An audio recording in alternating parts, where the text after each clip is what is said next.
Vous écoutez Le Salon dans tes oreilles, une balado-diffusion dans laquelle des auteurs, des autrices et des personnalités discutent de leurs livres et des sujets qui animent l'actualité littéraire. Les enregistrements ont été faits lors du dernier Salon du Livre de Montréal. Bonjour à toutes et à tous. J'espère que vous allez bien. Mon nom, c'est Chloé Varin. Je suis autrice, scénariste, animatrice et aussi, dans mes temps libres, grande consommatrice de livres audio et je dirais même enquêtrice du dimanche parce que j'aime me faire croire que je suis capable, moi, d'élucider des mystères. Puis j'espère que je suis pas la seule. Est-ce qu'il y en a parmi vous qui aimez les histoires qui mêlent à la fois suspense, mystère et romance? Ah oui, OK, parfait. On est en bonne compagnie. Et justement, pour la prochaine heure, j'ai l'immense plaisir de m'entretenir avec Léane Labrèche-Dard. Salut Léane. Allô? Et Frédéric Pierre. Allô. Allô? Allô? Vous allez bien? Ça va bien? Très bien. Ouais. Ouais. Est-ce que c'est votre première expérience sur scène au salon? Vous avez l'habitude de la scène, mais dans un salon du livre? Oui. Moi, oui, ouais. Oui. Ah, alors, baptême du feu en ce dimanche. Sur la scène principale. En plus, C'est-à-dire, on est rentré par la grande porte. Puis, au centre de tout. Une chance qu'on s'est loué un local, on a répété. ouais, on a fait. Là, on Il est... y aura un moment de pensée très surprenant de la part de Fred. Oui. Ouais. Et aujourd'hui, donc, on va parler de Meurtre sous le gui, qui est une production originale d'Audible, qui est devenue une tradition du temps des fêtes pour les auditeurs, auditrices du Québec. Donc, une traduction qui mêle chaleur du temps des fêtes. Puis, on le disait aussi, suspense. On y reviendra, mais c'est quand même tout un défi d'écrire des histoires aussi glauques, mais qui font rire et qui nous font passer par toute une gamme d'émotions. Ces histoires sont écrites par, dis-le, Hélène. Ken Coopers. Merci, elle le dit tellement bien. Ah, Et donc, ce que j'aime, moi, de Meurtre sous le gui, c'est que on y présente donc des histoires remplies de rebondissements, mais c'est vos voix. Vos voix qui sont attachantes, chaleureuses, qu'on a toujours envie. On a l'impression de s'envelopper dans une doudou. Et ça, on le voit, il y a des sondages qui démontrent que justement 61% des auditeurs d'Audible choisissent les livres en fonction des narrateurs. Fait que pas de pression, mais en fait, ça fonctionne bien pour vous. Je pense que c'est tout un honneur parce que on me dit dans mon oreillette que vous avez été dans le top 25 des productions toutes confondues, anglophones, francophones. Donc, je pense que ça prouve que vous faites du beau travail. Oui, on peut les applaudir, mais oui, bien sûr. Et justement, on va bientôt entendre leur voix chaleureuse et enveloppante. Mais d'abord, en fait, on va écouter un extrait pour vraiment se mettre dans l'ambiance du temps des fêtes. On a déjà la petite neige dehors qui nous met dans l'ambiance, mais là, quoi de mieux qu'un extrait qui se passe durant le défilé du Père Noël de Gros-Mont. Ouais. Je pense que j'en dirai pas plus, sinon que l'extrait met en vedette le duo de feu que vous formez à l'audio. Donc, on peut partir l'extrait. Hé, regarde qui est là. Je suis le regard de Sam jusqu'à l'étincelante berline noire garée dans un coin du stationnement. Je connais qu'une seule personne qui a une telle voiture, Lonnie DeLuca, directeur du casino de Gros-Mont et membre en règle du crime organisé. C'est tout un personnage, mais il nous a sorti, Sam et moi, d'un mauvais pas l'an dernier, alors j'essaie de pas le juger trop sévèrement. À ton avis, qu'est-ce qui amène Lonnie ici? Tout le monde sait qu'il fait chaque année un don important au conseil municipal pour couvrir une partie des frais du défilé. Peut-être qu'il est ici pour surveiller son investissement. Ça explique pourquoi le casino a le plus gros char allégorique. Attends, c'est Anna? Ouais. J'observe Anna qui s'approche de la berline. Le chauffeur et homme de main de Lonnie, Bernie, je crois, s'empresse d'ouvrir la porte arrière à Lonnie, qui sort et échange quelques mots avec Anna. Ils sont trop loin pour qu'on puisse les entendre et la lecture sur les lèvres n'a jamais été mon point fort. Ils parlent de quoi, tu penses? Je suis pas sûr, mais avec Lonnie, de rien de bon à mon avis. La conversation dure environ 1 minute, puis Anna retourne à l'entrepôt tandis que Lonnie se glisse dans son siège en cuir et que Bernie referme la porte derrière lui. C'est intriguant. Alors, on en était où? Dans un coin sombre de la cour d'école. Ah, oui.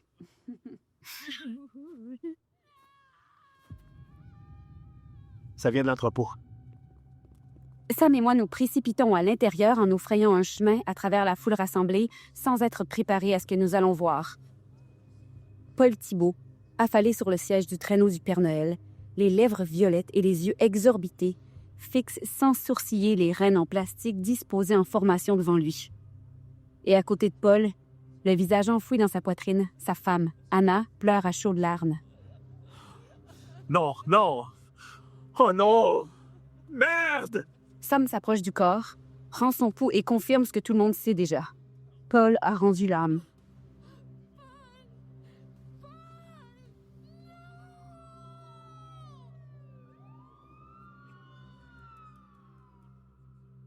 Oui.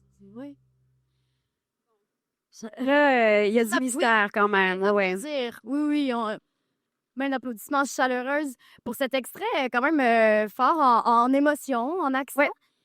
Je serais curieuse de savoir, est-ce que vous les avez réécoutés? Est-ce que vous vous écoutez après l'enregistrement? Une fois le résultat final, Mais l'habillage sonore? de manière générale, dans ma carrière, je m'écoute pas tant que ça. Non. Donc, non, pas tant. Le travail, c'est de le faire. Ouais. C'est vraiment là que ça se passe. Est-ce que c'est par pudeur? Est-ce que ça dérange ou c'est par manque de temps? T'es occupé, Bien, quand Frédéric. tu t'enregistrais, Oui, tu faisais semblant de faire une émission de radio puis tu t'écoutais après, c'est jamais. c'était jamais Non, agréable, c'est n'est-ce pas? Non, c'est ça. Voilà. Non, mais c'est jamais le fun. La voix, comme sur un répondeur, pour ceux les plus jeunes d'entre nous, les répondeurs, c'est des machines qu'on avait dans les maisons avant, qui enregistraient les messages. Mais tu sais, entendre notre voix, puis tu sais, s'entendre jouer, se regarder jouer, c'est jamais quelque chose que moi je fais de peur de plus jamais être capable de jouer. Je comprends, mais pourtant, vous devriez pas être gêné parce que franchement, le résultat est épatant. Mais moi, j'ai été choquée, non pas par la violence des crimes qui sont dépeints, mais choquée d'apprendre que vous n'enregistrez pas ensemble en studio. En On 3 secondes, c'est la première fois qu'on se voit là. C'est un grand moment qu'on vit ensemble aujourd'hui, enfin réunis. Oui, Ouais. enfin. Puis, tu sais, mettons, moi, j'ai le luxe de revenir parce que souvent, la façon dont ça s'enregistre, c'est moi qui commence les enregistrements parce qu'il y a toutes les portions de dialogue, mais il y a évidemment toute la narration. Donc, je suis la première à aller en studio. J'ai le luxe de revenir généralement après que tout le monde ait enregistré pour venir ajuster. Tu sais, si, mettons, ils se sont rendus compte qu'ils voulaient qu'une scène soit un petit peu plus dans l'action, et que l'autre personnage le fait plus dans l'action, ben je reviens pour... Fait que j'ai eu la chance quand même de venir faire des séances où j'avais la voix de Fred. Puis que Aussi, je j'ai pouvais... fait des retouches aussi, j'en ai fait. Mais Mais sinon, on... honnêtement, Non, chacun chez soi. on parle dans le vide à un mur. Oui, C'est ça qu'on fait. c'est ça la magie. Et c'est fascinant parce qu'en effet, quand on revient pour faire cette séance de retouche-là un peu plus tard, et là, ils ont rajouté des ambiances sonores, des effets spéciaux un peu. Les bruits de portière, de voiture, de ci, de ça. Ça prend tout son sens. Ah! On s'est Voilà pas ce que j'ai fait. Oui, c'est ça. Oui, on est à Noël. Oui! Et c'est la même chose parce que ta fille est aussi une interprète de Meurtre sous le gui, 1, 2 et 3, qui interprète le personnage de Violette, Charlie. Donc, encore là, même chose, vous n'êtes pas ensemble en studio. Vous les C'est faites pas en arrivé famille? Ben, on a eu des convocations en même temps, mais on arrivait sur place et elle se dirigeait dans son studio, puis moi, je me dirigeais dans le mien. Faut retrouver après. Fait que c'est... Pour faire des dialogues dans lesquels vous parlez ensemble. Oui, exactement. C'est vraiment facile. D'accord, tout roule. Et là, on dévoile vraiment l'anti-magie de cette industrie, Oui, je veux dire. Mais oui, c'est bien agréable de faire ça avec ma fille. J'étais bien excité quand j'ai eu le contrat, puis Charlie aussi. On était comme « Wow, on va jouer ensemble! » Puis Jamais. Pas pas tant. tant. Est-ce que c'était sa première expérience à elle dans l'enregistrement pour la voix ou est-ce qu'elle avait déjà fait du doublage? Non, en voix, peut-être? non, c'est ça. C'était ses débuts en voix. Elle aime bien ça. Parfait. Puis qu'est-ce qui explique, selon vous, le succès de Meurtre sous le gui? Qu'est-ce qui fait que les gens ont tant envie de s'envelopper de ces Ben, histoires de mystère de Noël? C'est une recette 100% gagnante dans le sens où c'est... Bien, premièrement, c'est des livres audio qui sont vraiment écrits pour l'audio. Donc, c'est vraiment ça devient quasiment des épisodes. C'est des scènes. Oui. Fait qu'on a aussi le luxe d'avoir d'être dans le bon format avec le bon matériel de texte. Ouais. Tu sais, on est vraiment dans le dialogue, on est vraiment dans les personnages. Les portions de narrées sont vraiment minimes par rapport à... Tu sais, c'est pas... On peut pas se perdre dans un long flow, là. Ça reste vraiment dans l'action. Mais je veux dire... Là, on est dans la tête d'Émilie. Oui, ça nage aussi dans la narration, ce serait en fait les pensées. Fait qu'on est encore une fois dans une notion d'interprétation de personnage. Tu sais, fait que c'est pour ça que je pense que les gens peuvent s'attacher rapidement. Mais aussi, c'est que, bon, tu sais, les films de Noël qui ressortent à chaque année sur Netflix, moi, je les attends. Tu sais, c'est des affaires tellement comme... C'est rassurant, c'est feel good. Il y a de la romance. Fait que ça, c'est sûr que c'est toujours plaisant. De l'humour. Il y a de l'humour beaucoup. Puis il y a, avec cette fascination qui, depuis 10-15 ans pour les true crime, ben on a injecté ça là-dedans. Fait que c'est vraiment super intéressant. C'est full bien balancé. Puis c'est des courts épisodes. Fait que sincèrement, je trouve que la potion magique est comme bien dosée, tu sais. Complètement. Je pense vraiment que l'aspect enquête aussi vient vraiment apporter quelque chose. Comme tu as dit, les true crime, je pense qu'on le voit au Québec à la télé, la popularité des séries policières, c'est assez incroyable. Donc, d'amener ça dans du feel-good, Noël, un peu de romance. Ben ouais. I mean, C'est une recette gagnante. Ben ouais. Je pense qu'on pourrait aussi, parce qu'on parle de Meurtre sur le Gui depuis tantôt, on n'a pas vraiment résumé l'histoire. C'est une histoire qui évolue énormément. On y reviendra par rapport à l'évolution de vos personnages. Est-ce qu'un de vous deux aurait envie de se lancer dans un résumé punché? et toi, tu fais la narration en plus. Plus d'émotions. Prise, le Exact. En fait, on commence, la première saison Meurtre sous le Gui commence avec l'arrivée de Émilie Lavoie dans un petit village qui s'appelle Val-Daniel. C'est vraiment une petite ville cute, un peu. C'est décrit comme étant un petit village de carte postale et c'est pendant le temps des fêtes. Et là, on découvre que dans le fond, cette fille-là s'est établie dans ce petit village-là pour des raisons mystérieuses et qu'elle avait une autre vie avant qu'on ne connaît pas du tout. Et là, à travers les épisodes, on apprend que, bon, c'est lié avec les personnages différents de la ville, dont Sam Magloire, qui est l'inspecteur de police de ce petit village. Là, on découvre à travers tous ces liens-là un petit peu plus de notions de son passé. Et c'est un village où, attention, il se passe énormément de meurtres. OK? Ça arrive beaucoup qu'il y ait des meurtres. des choses. Oui, le monde se cornait. En plus, c'est de savoir qui a fait quoi. Ouais. Donc, il y a toujours un meurtre. Et là, on arrive à des enquêtes. On essaie de découvrir, bon, qu'est-ce qui s'est passé. Et évidemment, le personnage de Sam fait toujours... c'est toujours lui qui mène l'enquête, sauf que on se rend compte qu'Émilie Lavoie fait toujours un petit peu d'ingérence. À peine. Puis elle a toujours les mains dedans. Puis là, évidemment qu'on comprend, on devine que son passé était peut-être évidemment donc dans la police ou quelque chose comme ça. On peut pas trop en dire parce que c'est des choses qui se dévoilent au fur et à mesure que les saisons avancent. Disons qu'elle est bonne en la matière. Disons qu'elle a le flair. Ouais. Elle, c'est pas juste une enquêtrice du dimanche, là. Voilà. Elle a un passé qui... C'est ça. Ouais. On s'entend Technique. qu'elle doit avoir certaines techniques, puis elle se ramasse avec des armes aussi, à bien manier les armes. Alors, on se dit qu'il y a quelque chose là.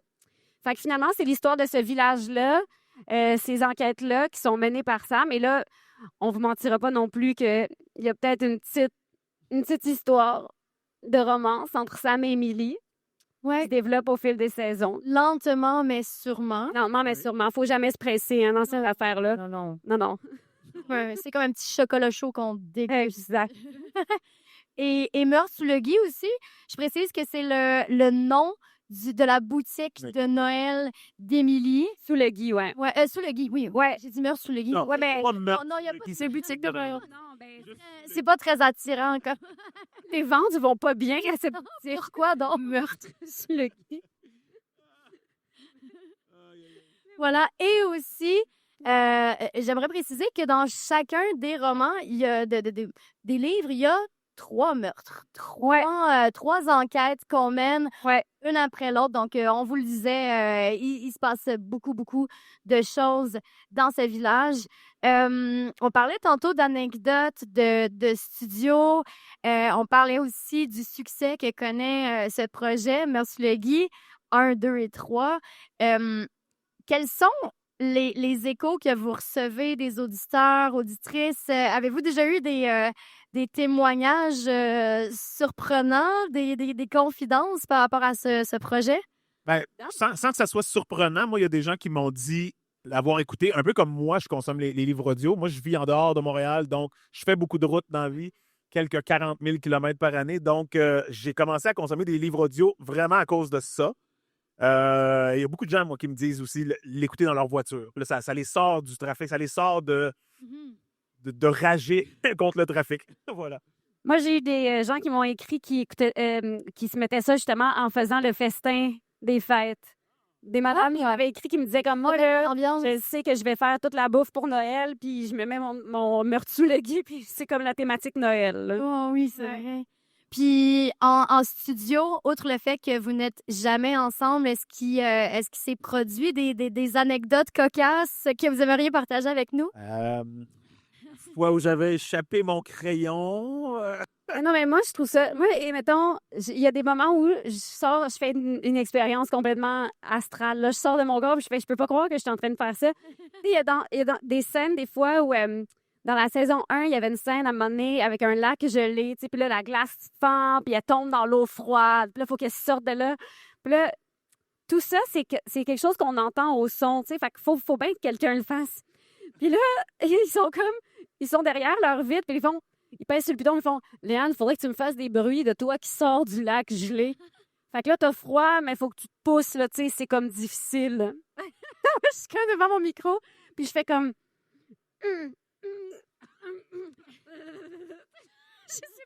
Je deviens complètement zézée. On dirait que je sors de moi-même. Je peux pas croire que c'est ça ma job. Je me trouve vraiment nouille. Oui, au moins en doublage, quand on a des scènes comme ça à faire, t'as l'image, oui, c'est tu vois ça. le film, tu vois l'image. Là, Tu te sens on moins. est vraiment tout seul dans un studio noir. C'est full gênant. T'as quelqu'un de l'autre bord qui te regarde avec son micro de même. Puis attend que tu finisses. Puis là, genre, ça fait comme 5 minutes que je fais des bruits. Puis je fais « C'est assez? T'en as-tu assez? » Puis ça vous arrive souvent d'avoir le besoin de mimer le geste, l'action pour... Il faut s'aider. Complètement. Oui. Ah oui. Oui. Vraiment, On avait... T'as pas embrassé ta main, toi, à un moment Ouais. donné? Sûrement, moi aussi. Moi, j'ai fait comme quand on était ados. Là, Ah ouais. parce qu'on avait des scènes de bisous la première fois cette saison-ci. Puis là, il fallait faire des bruits de bec. Moi, j'étais comme, vous pouvez pas prendre les bruits en anglais? Un bec, ça n'a pas de tir. Prenez les bruits qu'ils ont fait, eux autres. Là. c'est vrai parce qu'on ne l'a pas mentionné pour si parmi le public, il y a des gens qui aimeraient l'écouter en anglais aussi, il est disponible. En fait, à la base, c'était en anglais. Oui. Léane, tu le dis en anglais, le titre. Mistletoe Murders. Yeah. Yeah. Voilà. Avec d'autres acteurs, avec des acteurs anglophones. Avec Oui, des oui, acteurs oui. anglophones, ce n'est pas vous qui interprétez Non. Non. les personnages. Donc, la version anglaise compte maintenant 4 livres. On suppose que le vôtre suivra aussi. On le souhaite. On l'espère. La saison 3 finit quand même avec beaucoup de questionnements, de choses non résolues. Là. On souhaite qu'il y ait une 4e saison, ne serait-ce que pour savoir qu'est-ce qui va se passer. T'sais. Belle fin ouverte. Ouais. Effectivement. Puis, j'en parlais tantôt, vos personnages évoluent énormément. Est-ce que vous-même êtes surpris quand vous recevez le scénario? Est-ce que ça vous a justement amené dans des zones où vous ne pensiez pas aller avec ces personnages-là? Non, pas des zones. Ça fait 7 ans que je joue une police à la télé. Oui, c'est Et c'est ma on a vu 4e d'autres. police. Donc, je peux pas dire que j'ai revisité des grandes zones, des zones inconnues, mais Est-ce que tu as des grandes différences dans tes personnages de policiers? Est-ce que c'est important pour toi oui, il y a de des l'incarner? oui, j'ai joué des policiers sympathiques, j'ai joué des policiers pas sympathiques. Ah, ce mais dans cas-ci, les sympathiques. Oui, on est dans le policier sympathique, efficace, compétent, tout ça.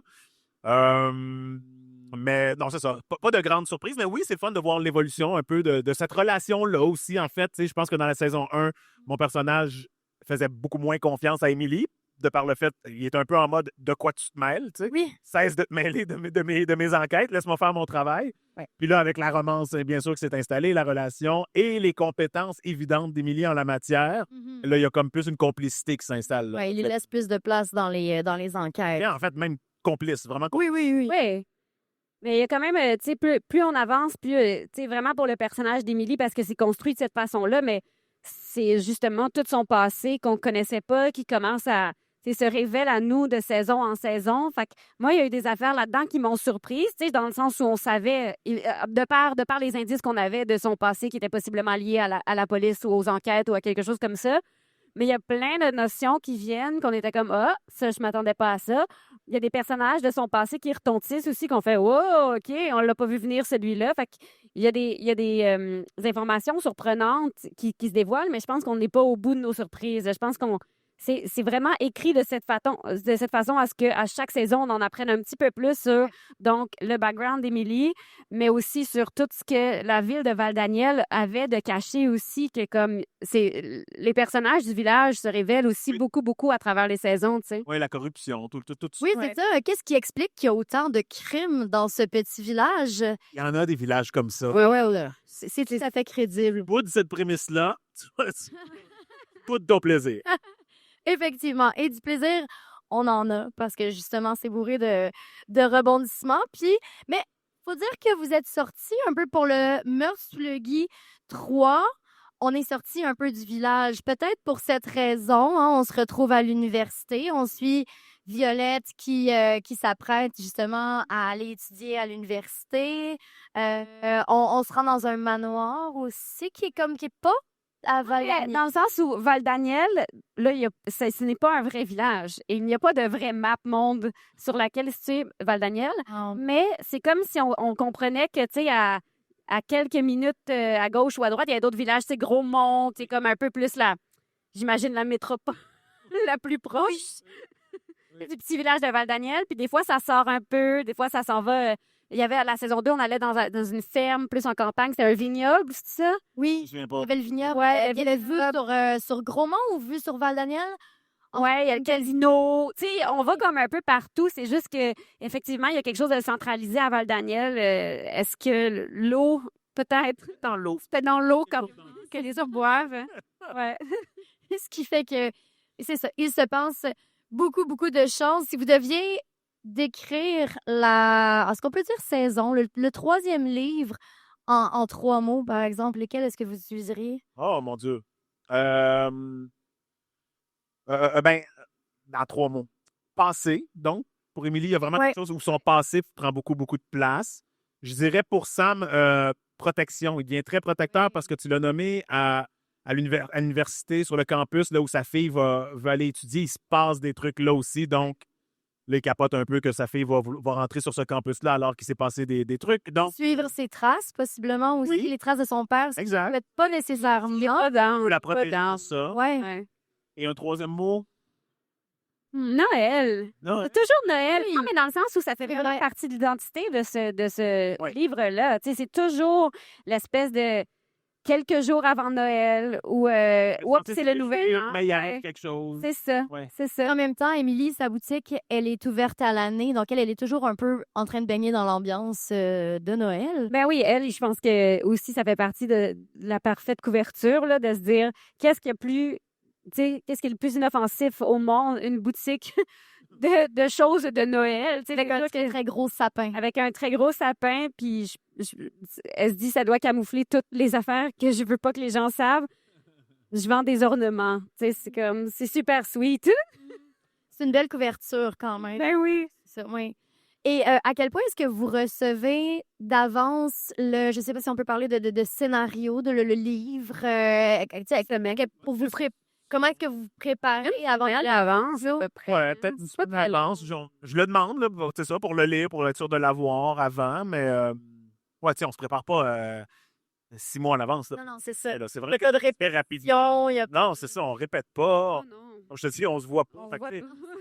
on lit, question de savoir un peu ce qu'on s'en va faire comme travail. Puis après ça, c'est des séances de voix, des séances de voix, des séances de voix. Oui, puis de toute façon, il y a plein d'affaires surprenantes qui nous arrivent parce que, tu sais, ce qu'on voit aussi sur la page versus ce qu'on entend qu'ils ont fait en anglais aussi parce qu'on a le luxe d'avoir cette version-là aussi. Vous l'écoutez en anglais avant l'enregistrement? En studio, des fois, ils font « Hey, on va écouter cette scène-là, voir c'est quoi un peu l'ambiance ou où est-ce que les personnages sont dans leur stress ou dans leur... Fait que... C'est pas toi. Est-ce que ça t'arrive? Moi, des fois, je suis en total désaccord avec l'acteur anglophone. C'est ce que j'allais dire. Est-ce que ça vous arrive de jouer différemment? Moi, c'est pas la scène, puis je vais le jouer. On va faire notre version à nous. Oui. Ouais, toi aussi, c'était. Ben oui. Puis ça reste que c'est canadien-anglais, tu sais. Oui. Puis des fois, l'humour canadien-anglais, ça Autre peut chose. pas résonner de la même façon, là. Fait qu'on on a le luxe quand même de Mais pouvoir... c'est ça, ouais. Vous avez cette latitude-là, l'équipe vous le permet, là, ils vous tapent pas sur les doigts quand vous Non. défiez de l'interprétation. Ben, de toute façon, c'est sûr que c'est les gens chez Audible qui ont le dernier mot, puis au pire, ils nous font revenir pour faire Oui. des retouches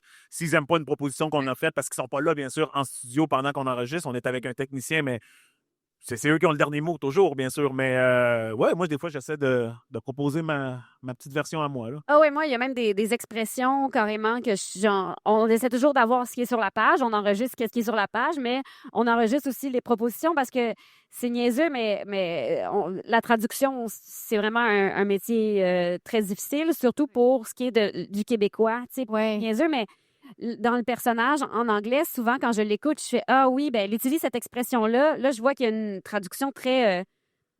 mot pour mot, en fait, quasiment. Puis je fais, ouais, mais au Québec, on dirait ça de même, on ferait ça comme ça. Fait que, tu sais, on Là, ça t'arrive de changer l'expression, justement, de te la... Après, ouais, on a des alternatives. Puis même, des fois, les gens qui sont avec nous en studio font, oui, ben regarde, je vais le monter avec ça. Puis si jamais les gens de chez Audible font, non, on aimerait vraiment avoir la version plus comme ce qui était sur la page, ben ils l'ont en backup. Puis ils peuvent... mais on propose. Moi, je propose beaucoup. Ah ouais. Au départ, est-ce que vous aviez eu cette discussion-là à savoir quel serait le registre de langue? Est-ce qu'on est plus dans un français international comme dans les films, dans les traductions de films, puisqu'il s'agit d'une traduction, ou est-ce que vous aviez envie d'aller plus, de tendre un peu plus vers un langage parlé Je pense que ça a québécois? été établi par Léane un peu parce que je me souviens quand moi je suis arrivé, tu sais, j'ai dit qu'est-ce que vous avez fait? Je veux entendre ce que Léane a fait, donc tu sais, pour m'ajuster, pour être au même niveau. Là. Mais je trouve que même d'année en année, ça évolue. C'est comme si on avait de... Puis il y a des personnages aussi qui arrivent, tu sais, Ouais. je me souviens plus, c'est lequel le premier que j'ai entendu, mais le garagiste qui est arrivé... Saison-ci? Non, première saison, qui est arrivé bien de même, là, tu sais, puis il parlait... Tu sais, il y avait comme... Puis c'était comme un personnage, il était bien coloré, mais il se permettait d'aller là, tu sais. Ouais. Fait qu'on faisait, OK, ben dans cette scène-là, à ce moment-là, le français d'Émilie ne peut pas être si soutenu, il faut qu'elle, tu sais... Ouais. Fait que j'ai l'impression qu'on se rapproche de plus en plus d'un Québécois très parlé. Oui. C'est vrai que ça a évolué, la langue, quand même, entre le premier Ça a évolué et un le troisième. Mais de belle façon, génération. tu sais, c'est très naturel, c'est très fluide. Puis on sent que vous, tu sais, que vous maîtrisez bien vos personnages. On sent que vous les aimez, ces personnages-là. Puis donc, non, tout ça, cette transition-là vers un français plus parlé, c'est fait très naturellement, de mon point de vue d'auditrice, en tout cas. Puis, justement, parlant d'auditeurs, auditrices, je serais curieuse de savoir si dans le public, vous avez des questions que vous aimeriez poser à nos interprètes, donc à Liane, Labrèche d'Or, Frédéric Pierre. Ne soyez pas gênés. Si vous avez une question, simplement levez la main et une de nos sympathiques bénévoles se joindra à vous pour écouter votre question. On est là pour se gêner, vous pas.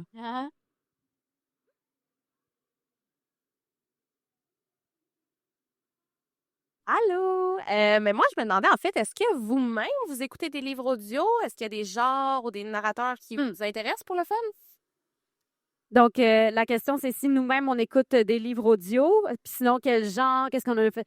Fred, t'avais... Moi, j'écoute moins des fictions. J'écoute des trucs documentaires ou des trucs essais ou des trucs sur la botanique. C'est vraiment un intellectuel.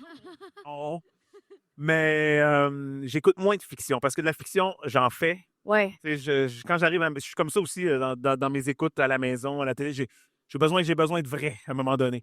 Mais oui, comme je fais beaucoup de routes, comme je vous disais, moi, oui, les livres audio ont pris de la place dans ma vie grâce au trafic.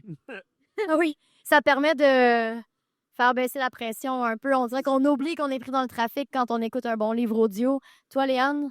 Mais moi, c'est sûr que j'ai un enfant de 4 ans et demi, là, fait que je suis abonnée au livre audio à la maison pour la route aussi, quand on en fait avec l'enfant, mais aussi parce que je trouve c'est sympathique, je trouve, écouter les livres audio pour enfants, puis je trouve ça le fun ça change aussi de la télévision, là, tu sais, dans le sens où c'est une belle alternative, je trouve, pour se faire raconter des histoires. Et t'en as d'ailleurs narré toi-même. J'ai écouté Draculota. avec Ouais, ma fille. moi, ça, j'ai adoré faire le Rocky de C'est tellement bon.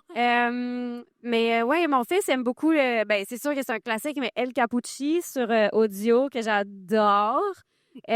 Sinon, tu vois, sur Audible, sur la plateforme Audible, il y a des livres Azuro que, mettons, mon enfant, on les avait en ligne, on les adorait. Puis là, quand j'ai trouvé qu'ils étaient disponibles sur audio, c'est sûr que c'est le fun d'avoir cette opportunité-là aussi d'écouter les livres quand on est justement en déplacement ou en train de faire de la bouffe à maison, là. Oui, oui. Et quel serait justement ton type de lecture? Toi, ça serait assez varié. Tu sais, si c'est pas avec ton fils, Moi, je suis un peu... Léane qui choisit le livre. Moi, je suis un peu comme Fred, mais c'est des documentaires Ouais, hein? un peu genre soit l'Égypte ancienne. Sur l'Égypte ancienne. Oui, là, j'ouvre mon cœur. Là. Oui, hein? Très, très fan d'Égypte ancienne. Mais toute civilisation vraiment Oui. ancienne, la romantique, là, j'aime beaucoup les mythologies. Mais sinon, des trucs sur des documentaires animaliers, là, vraiment carrément genre la baleine, les orques. J'adore. Je suis contente. Je pensais pas qu'on s'en allait là aujourd'hui. On découvre des choses sur toi. Oui, plein de surprises. 100% National Geographic dans mes écoutes. Très bien. Est-ce que quelqu'un d'autre du public aimerait poser une question? Pas tous en même temps, quand même. En même temps, on a tellement tout dit. Tu sais. On est super éloquent, tu sais. Tellement éloquent. Oui. Mhm. Alors peut-être, selon vous, on en a parlé un peu tantôt, mais j'ai envie qu'on y revienne. Qu'est-ce qui fait de Meurtre sous le gui l'écoute idéale pour le temps des fêtes? Et là, c'est votre time to shine là, d'être vendeur. Vas-y, mon frère. L'esprit des fêtes est vraiment, vraiment bien traduit dans Meurtre sous le gui. C'est réconfortant. Il y a de la romance, il y a de l'action, des enquêtes. Il y a Maxime Leflaguet qui est caché dans un buisson. C'est vrai, il est dans la saison 3. C'est la saison 3. C'est un petit personnage. Un très important personnage. Oui. De mon passé. Ah oui, ben oui, exact. Pour dire- Absolument. Qu'on Il y a plein de voix d'acteurs que vous fois- connaissez, exactement. Il y a plein de voix. Roger Léger est venu faire un personnage ici. Roger Léger. Oui, Ouais. Qui d'autre, Max? Mais voilà, je pense que c'est comfort, c'est love, c'est de l'amour, c'est du réconfort, c'est des enquêtes, c'est du mystère. Ouais. on parlait de vos habitudes de consommation de livres audio, mais justement, on a parlé des sujets qui vous inspirent en tant que consommateur de livres audio, mais quel genre de narrateur? Est-ce que pour vous, c'est important le choix de narrateur? Est-ce que ça vous est arrivé d'être intéressé par un livre audio, mais de finalement bouder votre plaisir parce que la voix de la narratrice ou du narrateur vous tape sur les nerfs? Oui, moi, quand c'est trop une voix de narration qui se prend au sérieux, je décroche parce que c'est comme si la voix venait dire « écoutez-moi », puis là, je suis comme « non, je veux pas t'écouter toi, je veux écouter ce que tu me racontes ». Oui. Ça prend le dessus sur le récit, puis ça me fatigue profondément. Fait que, oui, j'aime des voix simples qui nous racontent le plus simple C'est ça, possible. qui se mettent au service Oui, de... de l'œuvre. Oui. C'est ça. Ouais. Puis quand c'est des livres, mettons, que j'ai lus, par exemple, et que là, je vois les acteurs qui vont interpréter Des fois, ça peut être aussi un incitatif de me dire oh mon Dieu, j'ai tellement hâte d'entendre cet acteur-là jouer ce rôle-là que j'ai imaginé dans ma tête quand je lisais. Fait que c'est sûr que je comprends l'espèce de sondage là, qui disait que c'est un incitatif à choisir un livre versus un autre, mais tu sais, il y a une nouvelle version, une énième version audio de Harry Potter qui va sortir in Britain, en Angleterre, avec des acteurs que je suis comme, j'ai tellement hâte de les entendre faire XY personnage. Tu sais, fait que j'ai besoin que ce soit coloré. Moi, j'ai besoin que ce soit, c'est à l'audio, on est dans un seul sens. J'ai besoin que ce soit des voix qui soient investies, colorées, modulées. Quelque chose d'un petit peu trop monocorde, moi, ça peut me faire partir dans ma tête. Puis je me mets à compter les feuilles des arbres là, dehors. Fait que c'est quelque chose qui est comme investi, tu sais. Puis vous êtes, comédien, comédienne qui cumulez des projets très variés. Donc, on parlait tantôt, tu as déjà été narratrice pour des livres audio pour enfants. Vous êtes aussi sur la scène. Je t'avais vu dans Coucoum notamment. Vous êtes à la télé, réalisateur de ton côté aussi, en plus, Frédéric. Qu'est-ce que vous préférez? Parce que, bon, sur scène, on a le public qui nous nourrit de son énergie. À la télé, sur un plateau de tournage, bon, il y a toute l'équipe autour. Puis là, vous vous retrouvez en studio, un peu laissé à vous-même. Bon, pas tout à fait, parce qu'il y a l'équipe, il y a la régie aussi. Qu'est-ce que vous préférez comme expérience? Ou est-ce que c'est justement cette multitude-là d'expériences que vous aimez de votre métier? Ben, chaque chose est un défi en soi, je Oui. trouve. C'est vraiment... tu t'en vas pas faire une voix comme tu t'en vas jouer au théâtre, tu sais, Mhm. comme tu t'en vas tourner, puis même en télé, comme tu t'en vas tourner une quotidienne ou une série lourde. Ouais. Tu sais, c'est deux métiers même, je trouve, complètement. Donc, on est habitué de changer de chapeau, de changer, d'ajuster notre outil en vue du contrat qu'on a devant nous. Donc, préféré, je sais Ou pas. peut-être moins exigeant ou plus confortable? Ben, c'est sûr que, tu sais, c'est ça. C'est pas trop stressant d'enregistrer un livre audio avec le texte devant nous. Ça, en termes de préparation et de niveau de stress, c'est assez Ouais. bas, donc tant mieux. Tu sais, ça, c'est un des avantages. C'est agréable de faire ce métier-là, pas stressé aussi, Ouais. pour compenser pour toutes les fois où on le fait stresser. D'autant plus avec une histoire comme Meurtre sur le Guy qui est très légère et drôle et tout ça. Donc, c'est justement, c'est moins exigeant sur le plan, peut-être. Émotif. On n'a pas Oui. voulu s'arracher les tripes là, pour faire des scènes. Tu sais, On pas y ce qui croit, est par exigé. contre, quand tu es en train de te noyer dans le lac, dans les Ben, gelées, là. Bon, parce que je finis cette séance-là complètement suintante dans le studio à faire des gestes. Mais, tu sais, chaque affaire a son défi différent. Tu sais, oui, Meurtre sous le Guy, c'est le fun parce qu'on arrive en studio, on est dans l'intimité de cette affaire-là. On peut être en jogging. Oui. 100%. Mais c'est un défi d'essayer de rendre une justesse à travers juste la voix, tu sais. Exact. Mais ça nous apprend que, tu sais, c'est le fun parce que tu repars avec cette notion-là. Puis là, quand tu arrives en jeu, mettons que tu sais que tu as le luxe d'avoir une caméra, tu as tout ton corps, tu as quelque chose qui vient te chercher, mais tu as quand même fait un travail aussi sur la justesse des mots, puis des fois, certaines façons de dire ou de faire que tu peux utiliser dans ce médium-là. Hop, tu transposes ça au théâtre à un moment donné quand tu arrives avec cette notion-là d'efficacité, de préparation que tu as dans une quotidienne ou à la télévision. Puis là, tu arrives au théâtre, puis tu fais, bon, ben j'ai besoin d'apprendre tout ce texte-là très efficacement pour les répétitions. Tu sais, tout est comme... Toutes c'est des vases communicants. Chaque affaire amène son lot de défis puis apporte son lot d'apprentissage, tu sais. Ouais. Puis le fait que dans le livre audio, votre outil de travail soit votre voix, ça enlève peut-être une pression aussi du fait qu'il n'y a pas votre image associée, dans le sens que là, tu as juste ta voix sur laquelle tu dois te concentrer, puis pas faire « Arc, voyons, c'était bien laid le costume qu'ils m'ont mis pour cette scène-là » ou... Mais ça vient, comme Léane disait, avec le défi de tout faire passer par Ouais. ta voix. T'as rien d'autre pour faire passer l'émotion, l'intention de ton personnage. Donc, ouais, ça vient avec un défi. Puis à ce niveau-là, de même que, comme on vous disait, le fait qu'on n'enregistre pas ensemble, moi, des fois, j'aurais voulu proposer des choses, mais je me dis, mais comment m'assurer que Léane va... Suivre la Ben proposition. oui, tu sais, on n'est pas là pour s'en parler, on n'est pas là pour le faire ensemble, comme on fait en télé des fois. On va trouver, Ouais. on sait que la track de base, ce serait ça qu'il y a à jouer, mais on fait, hey, on s'amuse-tu là-dedans, blablabla. Mais là, on fait, ben, on va y aller avec la track de base, tu sais, ce qu'on pense être la piste que l'autre va suivre aussi. Mhm. Puis bien sûr, il y a Rémi, le technicien, qui était là pour s'assurer que ça fonctionne, mais ce que je veux dire, il fallait trouver une vérité qu'on sait qui va être commune, là, tu sais, Ouais. aux deux. Mhm. Absolument. Est-ce que on a parlé évidemment, plus de vos personnages respectifs, Sam, le policier, le sympathique policier, un brin protecteur, papa, Émilie avec son passé très mystérieux, qui est une grande amoureuse des chats aussi. Est-ce que vous avez, outre vos personnages, des personnages préférés dans la série? Parce qu'il y a quand même toute une panoplie de personnages secondaires aussi colorés les uns que les autres, aussi sympathiques. Bon, il y en a qui sont moins sympathiques, là, on va se le dire. Mais Moi, j'aime parmi les... ma fille Violette. Oui, C'est C'est sûr. sûr, parce qu'elle est interprétée par ma fille Charlie. Fait que j'aime ça quand je l'écoute. Puis je vois, elle est comme différente. Elle a une petite composition. C'est un petit Ouais. personnage qu'elle n'est pas à la maison. Fait que j'aime ça. J'aime la dynamique des deux beaucoup. Moi, j'aime beaucoup Brigitte Chiasson, je pense son nom de famille. C'est comme, Ah oui, la comme l'ennemi sans le savoir, l'ennemi d'Émilie parce que c'est comme si Émilie trouve que cette madame-là est tellement, genre, over puis limite conne, là. Elle est comme, Brigitte Chasson est encore là, tu sais.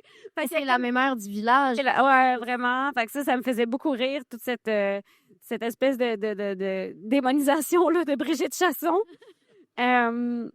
C'est drôle parce que je sais pas c'est qui la joue, hein, mais ça me fait vraiment rire. Elle est tout le temps très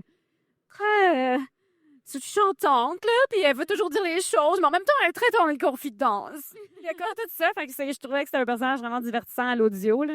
Puis on parlait de l'évolution de vos personnages, mais il y a quand même une belle évolution aussi dans la relation entre Émilie et cette fameuse Brigitte. Oui. Quand même. Les choses ne restent pas au statu quo, là. Non. Daniel, ça bouge. Ouais, ça bouge, puis des fois, il y a des liens qui se créent là où on les attend pas, hein. Ouais. Absolument. Public, je vous relance encore. Il est encore temps de poser une question. Sinon, moi, j'en ai encore en banque, évidemment. Mais on serait curieux de vous entendre. Est-ce qu'il y a des sujets qu'on n'a pas couverts, mais qui vous brûlent les lèvres? Ben moi, j'aimerais savoir quels sont vos projets respectifs du moment, en fait, sur quoi vous travaillez, qu'est-ce qui vous anime en ce moment? Ben, Alerte, toujours, série policière à TVA, que je continue pour une Xème année, 6, 7e, je ne sais plus. Et La Caïnou, saison 3 qui va apparaître en janvier sur Tout TV. Disons que ces deux projets-là m'occupent énormément, puis que il y a pas Non, de place sinon, tu fais la route. Tu dois aller La- chercher. L'environ, ça, de c'est 40 000 km. te passionne, Frédéric. Et des projets en développement dont on peut peut-être pas parler, En effet, dont on ne peut pas parler. mais dont il y a été question dans la presse. Fait que faites vos recherches. Voilà. Voilà, On peut pas en dire plus. on n'a rien dit. On n'a rien dit. Avez-vous entendu quelque chose? Non, on n'a rien dit. Et toi, Léane? Le tournage de La Quotidienne Anti-Gang qui continue jusqu'à mi-décembre, je crois. Je pense. Ouais. Fait que c'est pas mal de ce qui occupe la majeure partie de mon temps. Sinon, c'est des projets de création plus individuels. Puis on souhaite un 4e Meurtre sous le Bien sûr. Oui, on le Bien souhaite. sûr. On le souhaite. Il existe en anglais, donc. Oui. On souhaite qu'il atterrisse. On peut supposer, espérer. On peut Ouais. Espérer On peut qu'il y en aura un 4e. Léane, tu parlais de projet de création parce qu'on vous connaît en tant qu'interprète. Mais j'aurais envie de vous demander vous faites beaucoup de choses. Quel serait votre projet personnel, votre rêve professionnel le plus fou? Wow! Oh mon Dieu. Moi, j'étais pas prête à cette question-là aujourd'hui. Hey, tu me prends de court, vraiment. Sous Je le spot, là. me sens tellement comblé, honnêtement, par ce métier-là. Puis je me suis mis des nouveaux chapeaux dans les 4 dernières années. Je produis, je scénarise, je joue. J'ai l'impression de déjà en faire beaucoup puis d'être choyé. J'ai comme pas de... Non, je suis très bien en ce moment, en tout cas. Ça, je peux le dire. Mhm. Très, très bien. Très choyé. Tant mieux, c'est une belle nouvelle. Ouais. J'ai envie. Moi, je suis comme. On dirait que tout peut être une opportunité d'apprendre, tu sais. Fait que je suis comme bien stimulée par tous ces métiers connexes à notre métier. L'écriture me stimule beaucoup. J'adore faire travailler ce muscle-là. Ouais. Éventuellement, de la mise en scène, ça me tenterait full. La réalisation, ça me tenterait full. Il y a énormément de choses que je me dis que j'aimerais tenter d'aller voir si ça peut me faire grandir encore, tu sais, comme artiste puis comme personne. Fait que c'est sûr, toutes ces affaires-là. Sinon, tu sais, un rêve d'écrire un match de hockey. Ah, J'aimerais bien faire ça. je pensais que tu allais nous parler d'Égypte, en style. Ben, évidemment que si jamais il y a un documentaire Sur les pyramides. sur l'Égypte ancienne, puis il y a besoin d'une animatrice, je suis là. Je suis là pour vous. Vraiment quelqu'un dans la salle qui avait un projet sur les pyramides. Parce que en tant qu'interprète, vous êtes un peu à la merci, justement, des projets qu'on vous propose. Il y en a peut-être qui vous emballent plus que d'autres. Alors que votre côté, justement, plus le côté de la création, vous permettrait d'aller dans des zones où on vous attend peut-être moins ou de choisir peut-être plus. de façon plus viscérale, plus personnelle, vos projets. Donc, ce que j'entends, c'est que ça s'en vient. Il y a des trucs là, qui se préparent. Mais moi, j'aime beaucoup que ce métier-là nous surprenne. Tu sais, avoir des plans, quelqu'un qui dirait, moi, je vais aller en France, puis je vais faire ça, fine, parfait, tu sais, fais-le. Mais moi, je suis vraiment. Quand le téléphone a sonné pour ça, hey, veux-tu faire un livre audio pour Audible? Hein? Wow! Genre, j'avais jamais pensé faire ça. J'aime les petites mains tendues qui peuvent être très diverses et qui peuvent nous amener à se retrouver à écrire une série alors que j'aurais jamais pensé le faire. Ou j'aime ça, moi, être déstabilisé par le métier. Fait que c'est pour ça que j'ai toujours de la difficulté à répondre à cette question de quel est ton rêve artistique ou quoi que ce soit. On est toujours dans Continue, c'est ça mon rêve. posture d'ouverture, Oui. c'est ça. Oui. C'est impossible de faire un plan vraiment, puis de, tu sais, je veux dire, on n'a pas le luxe ou les moyens non plus de décider qu'est-ce qu'on va faire. Complètement. Pas ici, pas dans le système dans lequel on est de financement, de, tu sais. Oui. C'est comme Petit, les gens culturels aussi. Oui, on peut pas avoir un plan quinquennal, là, de comme se dire, voici ce qui va se passer. On est, tu sais, oui, en tant qu'interprète, on est, tu disais, à la merci de ce qui nous est offert, ou en tout cas les auditions qui nous sont ouvertes. Ouais. Mais mettons, en termes de création aussi, de créateur, c'est pas non plus parce que tu décides de développer un projet qui va se faire non plus.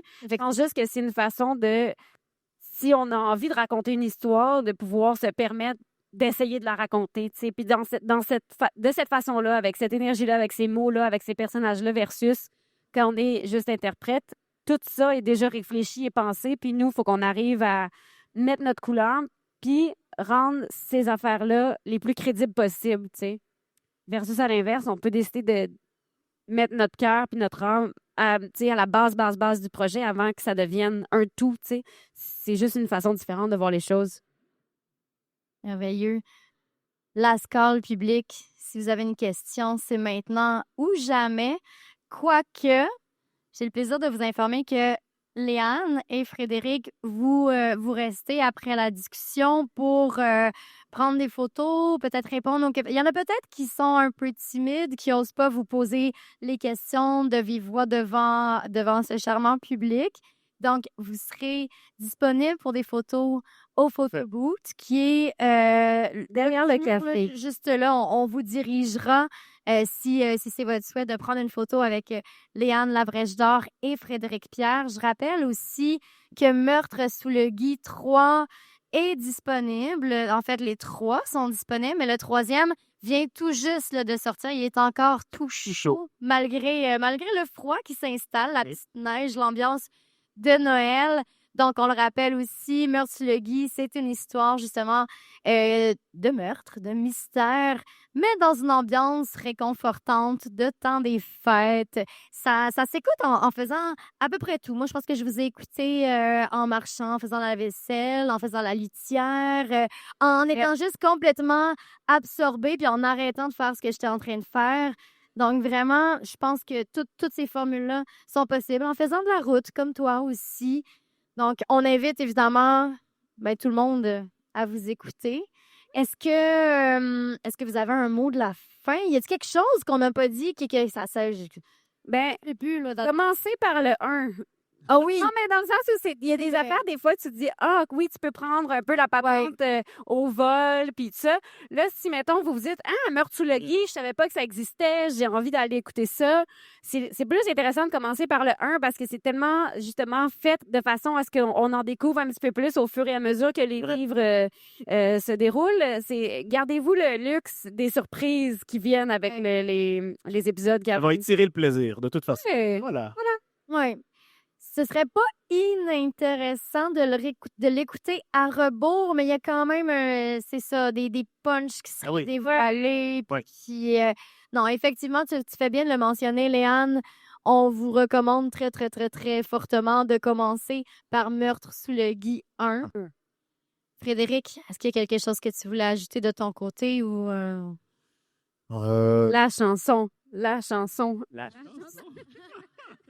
Fais ta chanson. Non, ça va. Tout a été dit, je crois. Tout a été dit. Bon temps des fêtes à tous. C'est un peu tôt pour souhaiter ça, mais puisqu'on est là pour mettre... C'était le défilé du Père Noël ici, autour du salon, hier. Ici, le Père Noël s'est passé. On peut passé aux suites du Père Noël. Père Noël qui a été un peu maltraité dans l'extrait qu'on vous a fait écouter précédemment. On s'en excuse. Aucun Père Noël n'a été maltraité durant l'enregistrement, n'est-ce pas? Non. Non, On confirme. Parfait. Et ni mais pas, les chats non plus n'ont pas été aucun chat a été maltraité. personne. Malgré 2 acteurs esselés. qui doivent faire des mimes tout seuls en studio C'est tellement gênant. pour notre plaisir d'auditeurs, auditrices. Un grand merci à vous qui êtes présents au Salon du Livre aujourd'hui. J'en profite puisque je suis à la programmation du Salon du Livre. Je me permets de vous dire qu'il y a encore une foule de belles activités qui suivront. On a plusieurs scènes ici. Vous êtes vraiment à la scène centrale de l'Agora. Mais pour les plus jeunes, il y a l'espace jeunesse de ce côté-ci, l'espace littéraire où se trouvent des discussions souvent plus intimes, des sujets de société. On a la scène Lis-moi Montréal à l'arrière, scène qui s'adresse davantage aux jeunes adultes avec les littératures de genre, que ce soit horreur, romance, science-fiction, fantasy, etc. Et des sujets de société aussi très, très pertinents. Donc, je vous souhaite à tous, à toutes un merveilleux Salon du Livre. Et à vous aussi, merci pour cette belle discussion. Léane Labrèche-Dard, je le répète, Frédéric Pierre. Et si vous souhaitez prendre une photo avec elle et lui, ben ils seront disponibles dès qu'on descend de scène, en fait. Voilà. Hey! Merci. Merci beaucoup.